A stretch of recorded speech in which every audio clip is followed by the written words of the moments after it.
आए हुए मेरे प्यारे भक्तों, अनुयायियों, सबको मेरा सादर प्रणाम। मैं नित्य प्रतिदिन की तरह आज ज्ञान की चर्चा में आप सब लोगों के मध्य शामिल हो रहा हूँ। पिछले इतने दिनों से ये ज्ञान की चर्चा मैं आयोजित करता आया हूँ और सब लोगों के मध्य सम्मिलित होता रहा हूँ और हर बार मेरा यही निवेदन रहा है कि जो भी व्यक्ति मेरी बातों को सुने वो पूर्ण अंतर्मन से ध्यान लगाकर सुने, समझे, आत्म मंथन करे। क्योंकि जो मेरे विचार हैं या जो मेरी बातें हैं, जो मैं आप लोगों के मध्य कहता हूँ, ये कोई कहानी नहीं है, किस्सा नहीं है, ये ज्ञान की गूढ़ बातें हैं जो तभी समझ में आएंगी जब व्यक्ति मन लगाएगा। पूर्ण अंतर्मन से सुनने के पश्चात ही वो इसका आनंद ले सकेगा, इसके रस में डूब सकेगा, आनंद का अनुभव कर सकेगा और ज्ञान हासिल कर सकेगा और परमात्मा से मिलन का जो मार्ग है वो उसे मिल सकेगा। अगर उसने मन नहीं लगाया तो उसका मन नहीं लगेगा, अगर मन नहीं लगाएगा तो समझ नहीं पाएगा, आनंद नहीं आएगा, परेशान होगा और उसका यहाँ आने से कोई मतलब नहीं निकलेगा। इसलिए जो लोग यहाँ आते हैं, जो सुनते हैं, आके सुने या वीडियो के माध्यम से सुने, वो एकांत में शांति के माहौल में सुने और तभी सुने जब उनका ध्यान एकाग्रचित हो और उनको ऐसा लगे कि अब उनका मन शांत है। क्योंकि जब अंतर्मन शांत होता है तभी अध्यात्म की बात समझ में आती है। पढ़ाई तो बिना मन के भी पढ़ी जा सकती है, लड़ाई बिना मन के लड़ी जा सकती है, खाना बिना मन के खाया जा सकता है, लेकिन अध्यात्म का ज्ञान है जो ये बिना पूर्ण अंतर्मन के इसे प्राप्त करना संभव नहीं है। इसलिए मैं ये निरंतर कहते आया हूं कि जो भी लोग हैं ये पूर्ण अंतर्मन से मेरी बात सुने, आत्ममंथन करें, विचार करें और सही लगे तो अपने जीवन में उतारें। लेकिन जितनी देर मेरी बातों को सुने, पूर्ण मन से सुने। जो ज्ञान प्रभु ने मुझे दिया शायद मैं इसीलिए ग्रहण कर पाया कि मैंने पूर्ण अंतर्मन से उनकी बातों को सुना था, समझा था और अपने हस्तलेख से अंकित किया था। आज उसी ज्ञान को मैं अपनी नैतिक जिम्मेदारी समझकर समाज पर अपनी जो जिम्मेदारी है उसको निर्वहन करते हुए आप लोगों तक पहुंचाने का निरंतर प्रयास करता हूं। आज मेरा जो विषय है बहुत ही महत्वपूर्ण विषय है।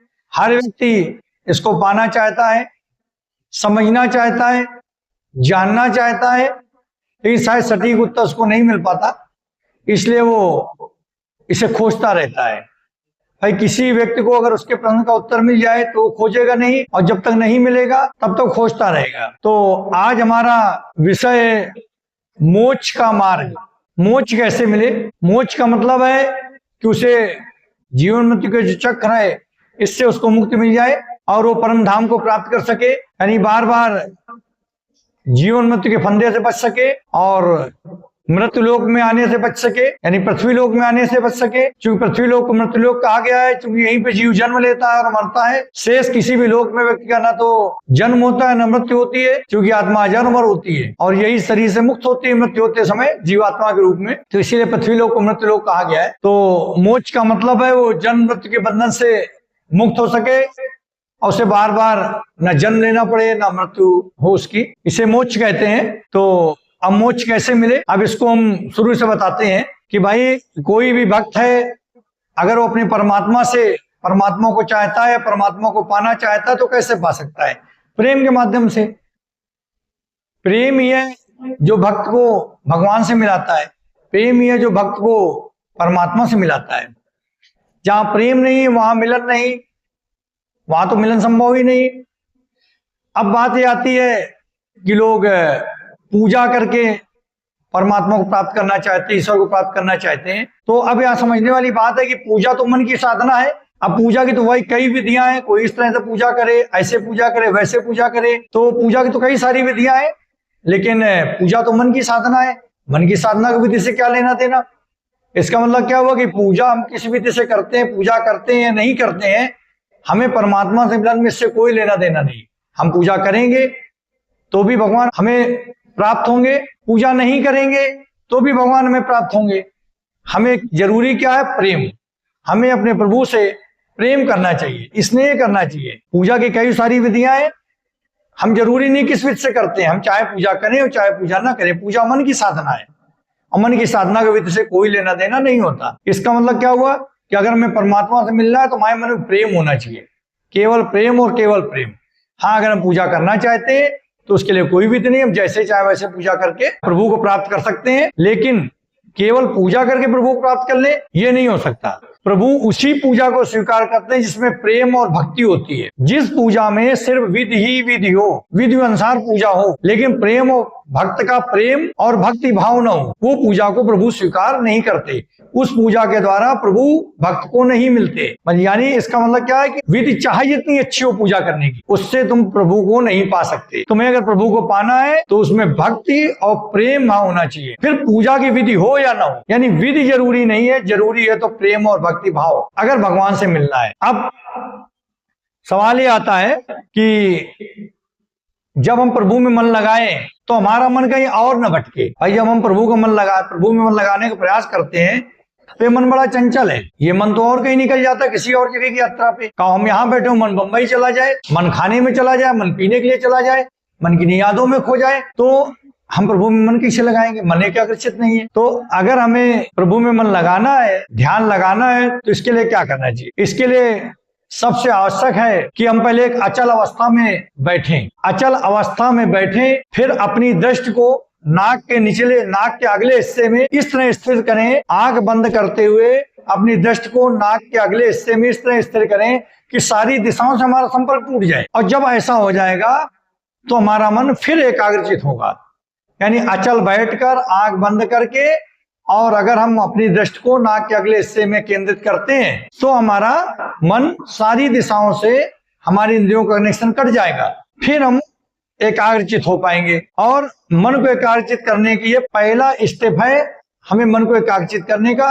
इसके सबसे जरूरी है कि हम जिस स्थान पर, तो इसमें हमें आत्मशुद्धि प्राप्त होती है, हमारा मन निर्मल होता है। इसके लिए जरूरी है कि जिस स्थान पर बैठे वो स्थान भी स्वच्छ होना चाहिए। अचल बैठे और अपनी दृष्टि को नाक के अगले हिस्से पर केंद्रित करें, और इस तरह से हम ध्यान लगाएंगे तो हमारा ध्यान एकाग्रचित हो जाएगा और फिर हमारा मन स्थिर हो जाएगा, और फिर हम प्रभु को याद करेंगे तो प्रभु हमें प्राप्त होंगे। तो अच्छा, हमारी किसी भी व्यक्ति का अंतिम उद्देश्य क्या है? अंतिम उद्देश्य क्या होना चाहिए? अंतिम उद्देश्य होना चाहिए परमात्मा से मिलन, और यही मोक्ष की अवस्था है। हर व्यक्ति का अंतिम उद्देश्य होता है, वो कुछ भी करे, पूजा करे, ध्यान करे, जो भी करे, लेकिन अंतिम उद्देश्य तो प्रभु से मिलन है, परमात्मा से मिलन है।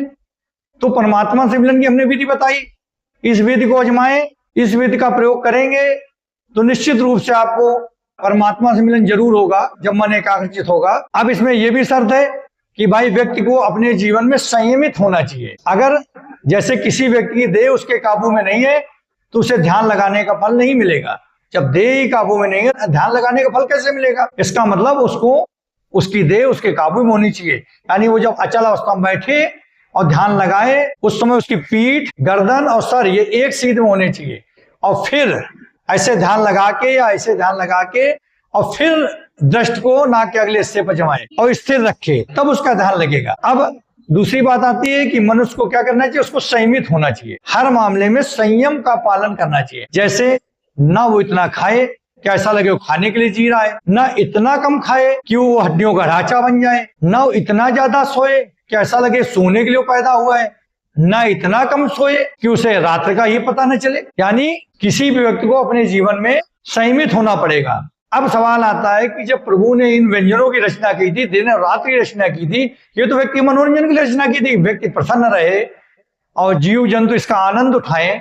तो जब व्यक्ति के आनंद के लिए इन सुखों की रचना की गई थी, चाहे स्वादिष्ट भोजन हो, चाहे रात की नींद हो, चाहे दिन का जो भी आनंद है जीवन के, प्रभु ने तो रचे।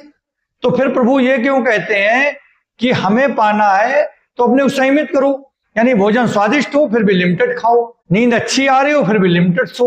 तो भाई उन्होंने लिमिटेशन भी रखी, इन भोगों का आनंद करने के लिए व्यक्ति को बनाया भी, और इन भोगों को भी बनाया, बढ़िया नींद बनाई, स्वादिष्ट भोजन बनाए, और फिर प्रभु कहते हैं तुम संयमित रहो, इतना खाओ कि ऐसा लगे खाने के लिए जी रहे हो, इतना भी कम ना खाओ कि हड्डियों का ढांचा हो जाओ, इतना भी ना सो कि तुम सोने के लिए पैदा हो, इतना भी कम ना सो कि तुम्हें रात्रि का पता नहीं चले। यानी एक तरफ कहते हैं कि संयमित हो, और एक तरफ प्रभु कहते हैं कि हमने रचना इन व्यंजनों की इसलिए करी है, इन सुखों की करी है कि जीव जंतु दुखी न रहे, भरपूर आनंद उठाए। तो अब ये दो बातें कैसे हो गई? इसका मतलब यह है कि प्रभु ये कहना चाह रहे हैं, परमात्मा ये चाहते हैं, हमारे ईश्वर ये चाहते हैं कि हम कहीं ऐसा ना हो कि इन भोग विलास में, माया के जाल में उलझकर इन भोगों को भोग करते हुए हम परमात्मा को ही ना भूल जाएं, और फिर हम परमात्मा से मिलन ही ना कर पाए। इसलिए उन्होंने कहा कि संयमित अगर हम मुझे पाना है तो जीवन में संतुलन रखो, मेरा ध्यान लगाओ। मुझको अगर पाना है तो मेरा ध्यान लगाओ, जीवन को संयमित करो, और मुझे नहीं पाना तो इन दिनों का आनंद उठाओ और जन्म जन्मांतर जीवन मृत्यु के चक्कर में फंसे रहो। यानी अगर व्यक्ति को परमात्मा से मिलन करना है तो उसे ध्यान भी लगाना पड़ेगा, और ध्यान भी कैसा? प्रेम और भक्ति भाव के साथ। पूजा कैसी? प्रेम और भक्ति भाव के साथ। जीवन कैसा? संतुलित जीवन।